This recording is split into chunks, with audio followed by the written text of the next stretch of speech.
Maaf mengganggu waktu Ibu sebentar. Saya mendapatkan tugas dari CGP Bu mengenai tentang dilema ITK yang pernah dihadapi oleh Ibu di sekolah. Ya. Bagaimana cara Ibu dalam mengambil keputusan mengenai kasus-kasus yang ada di sekolah Bu. Ya. Adakah kasus-kasus dilema yang Ibu hadapi di sekolah atau bujukan moral begitu Bu? Ada Ibu? Ada. Dan itu sudah menjadi tidak bisa menutup mata kalau itu real dalam kehidupan berorganisasi seperti kita di sekolah, dimanapun yang namanya hubungan sosial antar manusia itu pasti ada dan itu akan terjadi. Selama ini nih bagaimana Ibu menjalankan pengambilan keputusan di sekolah, terutama untuk kasus-kasus di mana ada dua kepentingan nih yang sama-sama benar atau sama-sama mengandung nilai kebajikan Bu? Yang ada beberapa sih sebetulnya. Ada yang hubungannya dengan individu atau dengan orang, ada yang berhubungan dengan mental, ada yang berhubungan dengan psikis orang, ada yang berhubungan dengan kepentingan lain, dengan waktu, dengan sarana, dengan prasarana. Contohnya misalnya, Ya Bu, contohnya. Tantangan untuk seorang pemimpin itu harus berani mengambil keputusan dengan pertimbangan, harus melihat kiri kanan, harus melihat depan belakang, harus melihat atas bawah. Baru kita akan mendapatkan satu keputusan yang bulat, yang benar menurut pribadi dan benar menurut orang banyak. Ya. Kebijakan seorang pemimpin itu dituntut seperti itu. Meskipun bertentangan dengan dirinya sendiri, tapi ada yang harus dilonggarkan. Kita harus bersifat fleksibel untuk menghadapi semuanya. Contohnya menghadapi rekan kerja, betul. Baik secara individu ataupun secara kelompok. Misalnya individu ada yang kudis lah, kurang disiplin. Itu secara pribadi kan. Betul. Secara kedinasan, kita seorang pemimpin harus bertindak tegas. Antara tegas dengan pertimbangan lain, antara tegas dengan kebijakan, itu harus kita kolaborasikan supaya tampil maksimal dan yaitu keputusannya supaya bisa diterima oleh semua pihak. Misalnya tindakan spesifiknya, ada pegawai rekan kerja kita yang kudis. Kita lakukan ini secara individu kan? Kita lakukan secara individu dulu, dipanggil, diajak ngobrol, meskipun tidak formal, tapi dalam obrolan biasa supaya kita bisa menggali permasalahan apa yang menyebabkan dia itu kudis, kurang disiplin. Aina sekarang yang sifatnya kelompok. Kadang-kadang ada kebijakan kita yang secara kelompok tidak bisa diterima secara keseluruhan. Katakan hanya 25%, hanya 25% yang menerima kebijakan yang kita keluarkan. Yang 75 masih abu-abu, bahkan menolak.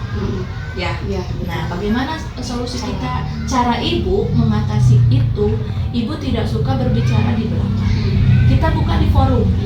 Nah, di forum kita kemukakan bahwa ini bukan kebijakan semata-mata kepala sekolah, tapi kepala sekolah itu berdasar dari aturan yang diinstruksikan dari atasan, baik dari dinas, dari Pemkab, ataupun dari kebijakan pemerintah. Contohnya sekarang DHE. Betul. Kita paham secara logika, kita paham bahwa itu adalah aturan. Tapi secara mental ada mental yang harus diadaptasikan. Yang tadinya kita pulang hanya jam 12, sekarang kita harus pulang setengah 3. Ada stagnasi, ada reaksi yang mengarah ke adaptasi dirinya.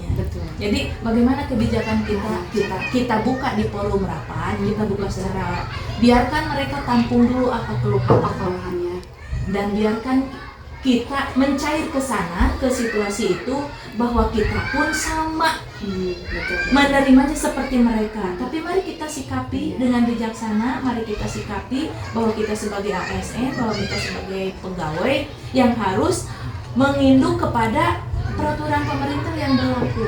Itu. Kemudian Bu, langkah-langkah atau prosedur seperti apa yang bisa Ibu lakukan selama ini? Ya, langkah-langkahnya seperti tadi. Oh, seperti tadi ya. Seperti Ya. tadi, kalau yang individu kita panggil dulu, kalau yang kelompok kita buka di forum rapat. Iya. Nah, kadang-kadang kita dalam memberikan keputusan pun, dalam memberikan tindakan pun ada beberapa hal yang harus kita pertimbangkan. Yaitu antara tadi antara keadilan dan kasihan. Kasihan. Ya. Iya. Dan juga ada yang disebut menurut kita benar. Benar. Menurut aturan benar. Tapi belum tentu menurut Benar. individu. Iya. Ya. Atau kadang-kadang menurut kelompok ini, menurut kelompok benar, menurut saya benar, tapi menurut aturan ini tidak benar. Iya. Nah, jadi itu semuanya kita kembali lagi harus balance, harus match, harus matching ya. Iya. Dan kita kembali lagi bahwa kita sebagai pegawai, bahwa kita sebagai abdi negara, sebagai ASN, sebagai guru Iya. yang notabene berpredikat sebagai pendidik yang harus diikuti setiap langkahnya itu dari ujung kepala sampai ujung kaki itu langsung ataupun tidak langsung itu menjadi role model oleh murid. Iya, oleh murid. Ya, oleh lingkungannya, oleh murid dulu ya. Nanti kalau murid ini sudah menjadi sosok yang istiqomah bahwa Ya. dari A sampai Z-nya itu udah oke lah misalnya teh. Itu menjadi role model untuk murid, untuk rekan kerja dan juga di masyarakat yang lebih luas ya. Nah, kemudian Bu, tantangan apa nih tantangan apa yang Ibu hadapi dalam pengambilan keputusan pada kasus-kasus tersebut? Oke. Tantangan itu bisa berbentuk benda mati dan bisa berbentuk benda hidup. Iya, betul. Jadi kita tidak bisa menyebutkan bahwa tantangan itu selalu muncul dari manusia, tidak. Iya. Kadang-kadang sarana dan prasarana yang ada di sekolah pun, ya ini spesifik ya, itu menjadi tantangan. Bagaimana kita mengkondisikan hal-hal tersebut? Nah, misalnya jadi tantangannya ada dua. Yang pertama dari benda mati, sapras misalnya ya, kekurangan buku, mebeler, ruang kelas yang bocor, yang itu kan menjadi tantangan karena stabilitas kegiatan pembelajaran jadi terganggu. Nah, bagaimana Ibu menyikapinya? Mari kita, Ibu mengajak semuanya, mari kita benahi ini dengan dana, ini otomatis kan berorientasi ke dana, dengan dana yang minimalis tetapi bisa memaksimalkan situasi untuk pembelajaran siswa lebih aman. Itu. Kalau tantangan SDM-nya itu ya masing-masing lain rambut, lain pikiran, lain orang, lain sifatnya. Jadi tetap saja kita harus menguasai psikologi manusia ya, psikologi manusia karena pada dasarnya manusia itu mau kecil, mau besar, mau tua, mau muda, pada dasarnya sama. Jadi sifat ingin dihargai, sifat ingin diberikan kasih sayang, sifat ingin dihormati, sifat ingin diutamakan, sebetulnya itu sama. Jadi kenapa ada kenapa ada perbedaan menerjemahkan makna adil? Nah itu karena sifat dasar manusia itu pada dasarnya sama, ingin diperlakukan istimewa oleh orang lain, mau anak-anak mau terungkap atau tidak pada dasarnya sama.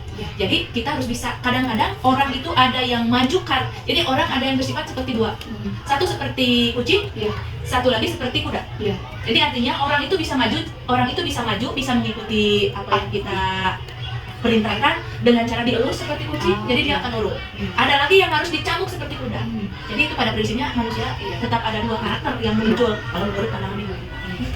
Apakah Ibu memiliki sebuah jadwal tertentu nih dalam sebuah penyelesaian kasus yang Ibu hadapi? Apakah Ibu langsung menyelesaikannya di tempat atau Ibu memiliki jadwal yang yang dijadwalkan gitu ya?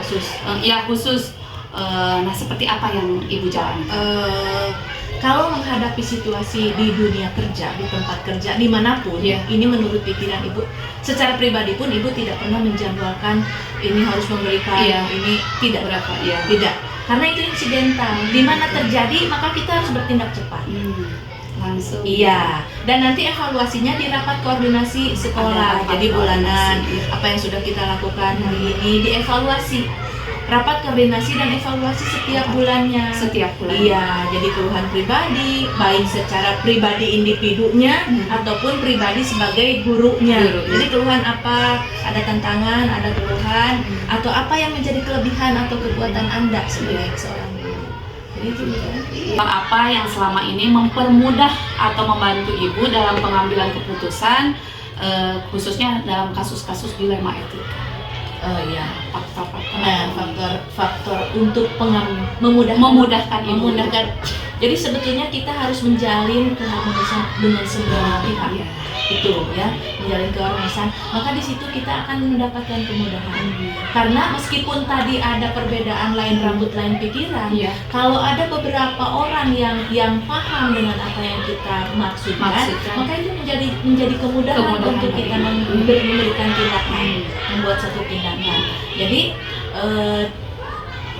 ya itulah bahwa manusia sebagai makhluk sosial, di situ dibutuhkannya rasa sosial kita, rasa kolaborasi kita, keharmonisan kita dengan orang lain, maka itu akan menjadi sarana, menjadi jembatan untuk menyampaikan apa yang akan kita pesankan kepada mereka, maka itu menjadi kemudahannya. Jadi dibentuk keharmonisan, kolaborasi ya sama guru untuk menyelesaikan. Jadi kalau SDM yang namanya SDM manusia karena punya akal, hati dan pikirannya, maka yang menjadi tantangan utama itu adalah yang menjadi tantangannya adalah manusia. Tapi yang menjadi pemudah juga manusia. Semua hal yang telah Ibu sampaikan tadi ini, pembelajaran apa yang dapat Ibu petik dari pengalaman Ibu dalam pengambilan keputusan dilema itu? Pembelajaran yang Ibu ambil dari pengalaman yang sudah terjadi ini adalah bahwa seorang pemimpin itu harus punya bekal, harus punya bekal intelektual, bekal moral, dan bekal fisik dan finansial. Jadi ada 4 hal yang harus menjadi bekal seorang pemimpin. Pertama, intelektual, emosional, fisik, dan finansial. Ya.